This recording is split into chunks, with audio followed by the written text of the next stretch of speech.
Is Aloft worth playing? That's what I'm going to help you to decide in today's video. Now, I'm just like you. I don't want to watch a 30-minute review video on a video that could be like 2 minutes. So I'm going to keep this as brief as possible. Whether or not you're going to like Aloft is really going to depend on whether or not you like the gameplay loop. And you might be saying, well, that's pretty obvious, genius. That's pretty much every game, right? Well, I think the difference here is, unlike most survival games, which have a pretty similar gameplay loop, the one in Aloft is a little bit different, and I think you're either going to love it or hate it. So the premise of this game is the world is a just group of, or it's not a group of, it's a world of floating islands. So there's just going to be different clusters of floating islands, and you're going to travel between them. Within about the first hour or two, you will unlock the ability to turn one of the islands into a ship. You can turn any island in the game into a ship and sail it around the world. That's how you're going to travel. Within the bounds here, you're going to see, or on the map here, you're going to see there are 3 white areas here. This is the first biome. That's what I've discovered on this save. This is my second save. I did start over after the first update because it fixed a couple of things that were kind of just kind of preventing me from getting where I wanted to get. So I did start over. This took about, I want to say 10 or 11 hours to unlock these 3.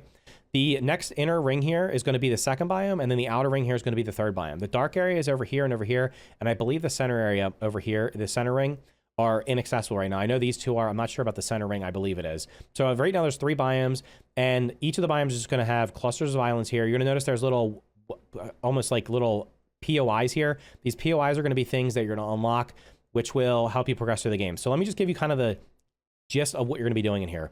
So when you go to a little cluster of islands, you're going to notice that there's going to be usually between like 3 and 6 of them outside of the first one, which has more. Some of them are going to be green like this one. So if I go down to this little green island here, this one's been cleansed, or it was already cleansed. And how I know that, I'll go over here and look at my book, and it'll say that it's at 100%. So as long as all those little circles are at 100%, you're good to go. Now this one in this case had a knowledge stone. This unlocked one of the crafting recipes. I can't remember which one it was, but it'll be a crafting recipe for either a crafting station or perhaps something else. Some of the islands will have anchors on them. Those are going to be things that'll help you upgrade your ship. And there's going to be frescoes that also unlock. A lot of those are the progression. They'll be like helping you progress through the game as well. So what you'll be doing is going between these islands, and it's getting really cloudy here. It might be, oh yeah, it's about to rain, I think. So, but I wanted to go over to one of these that was that was corrupted, and just show you what you're going to be doing over here. And I think I might have cleared off one of the 2 corrupted zones over here. So if an island is corrupted, there's going to be various different ways it can be corrupted. In this case, you'll notice this one right here is going to have this little thing down here that's got to be destroyed, and it actually has tentacles around it.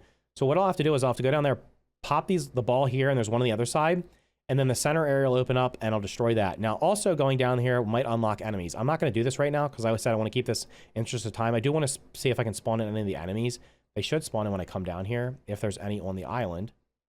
And maybe I'm going to get lucky. Maybe I'll be able to pop this without having to deal with them. This thing will actually slap me, though, so I got to be careful. I will say also that while I'm doing this, I'm trying to get the enemies to spawn in just so I can show you guys. But there's like little mushroom guys that pop out of the ground and they'll fight you. So the game is described as cozy, but I would not say it's cozy. I would say it's a little more challenging than that. But since they're not coming out, let me just eat real quick. And while I'm doing this, I'll just kind of explain the eating and drinking system in this game. You don't have to eat or drink to stay alive. You just eat or drink for buffs. And it's 100% you're gonna need to do that, because you can see these things hit pretty hard. The enemies also hit pretty hard, although they have been nerfed. So once I pop this one, avoid the tentacles, and the first couple you fight will not have the tentacles, so it'll be far easier. So I'm going to pop this. This should hopefully spawn some enemies in so you can kind of see what they look like. Yeah, they started popping out of the ground there. So you got flying guys, you got these guys that throw stuff at you, and the other guys are melee. Now, I'm out because I don't feel like fighting them right now. But essentially, you're going to clear the island off, and then you're good to go. The island's clear, and once you clear the island, you'll be able to access all the resources on it and any of the other unlocks like the knowledge stones, the anchors, and the frescoes if there's a fresco on there. So that's the essential gameplay loop. And you might be saying, okay, well, that sounds pretty interesting. And like, it was very fun, I will say, for probably the first 10 to 15 hours. But what I found was it can get repetitive. So if what I described to you sounds like this is the game of my dreams, you'll probably love this game, because I can easily see you getting 50 to 100 hours out of the current content. There's a lot of stuff there's over 400 islands to explore and lots of things to unlock. You can build really cool stuff. I've just built some basic huts and stuff down here to house my crafting stuff, my cooking stuff and stuff like that. The game has farming. You can have animals on your island. So I got a little farm over here, over here. I got some animals over here because the animals, these guys drop wool, or I can feed them and then I can get wool from them. There's other animals you'll unlock later on. And it does pretty much everything really well. It has all the quality of life stuff. You can craft from storage anywhere on the island. let's say I have a chest all the way over in that corner and I want to craft all the way over in that corner. It doesn't matter. I can craft from storage. That's really awesome. The storage stuff is relatively cheap, so you shouldn't have too much trouble. If you're playing multiplayer, there should be no issues with storage. And they have, the first big patch they did change the inventory, so it makes it a little bit more manageable, where you shouldn't really be filling up your inventory. Like, I should probably be able to explore most of these islands and not completely jam up my inventory. Maybe I can do like half of them and have to come back and empty my stuff, but you'll unlock the ability to be able to craft storage stuff really quickly. Another cool feature is the sketch stuff here. So in order to unlock some things, like I said, you unlock it by finding the knowledge stones, the anchors, the frescoes that you'll find on the islands. Other things you'll unlock by sketching them. So these are obviously unlocked because I've planted them, or placed them. But when you go to a new island, if you get out your little sketchbook, you'll be able to like look at something. If it's yellow, you can actually sketch it, and then that unlocks the ability for you to craft it. So there's lots of different crafting options. Right now, I've unlocked the ability to make stuff out of wood and also stone. I know there's others. I've unlocked the first tier weapons. There's no durability in the game, so that's a pretty good positive in my opinion. Like I said, there's no hunger or thirst management. That is strictly to just give you buffs. And also the other thing is a lot of the crafting stuff, basic crafting stuff does not have this, but like a lot of the crafting stuff does have this kind of stuff. And I'm not going to spoil much. I'm just going to show you stuff that you unlock relatively early on. So like the cooking in the game, you'll unlock this within the first hour or so. If you want to cook something, you can either just I'll just put 3 random things on here and see if it turns into anything. And you just hold down F. You have to keep it in here. If you go too hot, it'll burn it. Now, burning it does turn into, that is one of the recipes, but it's not one of the better foods. You'll also unlock recipes that you can find or discover yourself by just placing 3 random things down here. And then you can just cook those, but it has this little mini game here. So this is another thing that you might find cool. I think this is pretty interesting. It's better than just throwing 20 things on the oven and then coming back and they're finished. But it could become a little tedious if you trying to make a bunch of stuff. So in that case, I made a fresh bowl. I don't even know if that was by blind luck or what. Same thing over here for like this mill. If I want to turn, let's say I want to turn we'll turn the mushrooms into mushroom seeds. So I go over here and hit that, and it'll slowly start speeding up. And the faster you do it, the faster it'll process them. So I'm not going to waste all my mushrooms there, but you get the idea here.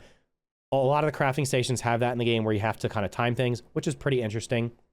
The trees seem to regrow back pretty quickly. You can plant whatever you want. Like I can cut down this entire island, and if I go in my inventory and show you here, you get all the you'll get seeds for stuff and everything, right? Like you cut down a tree, you're gonna get a tree seed. These are from all the plants that I've cut down.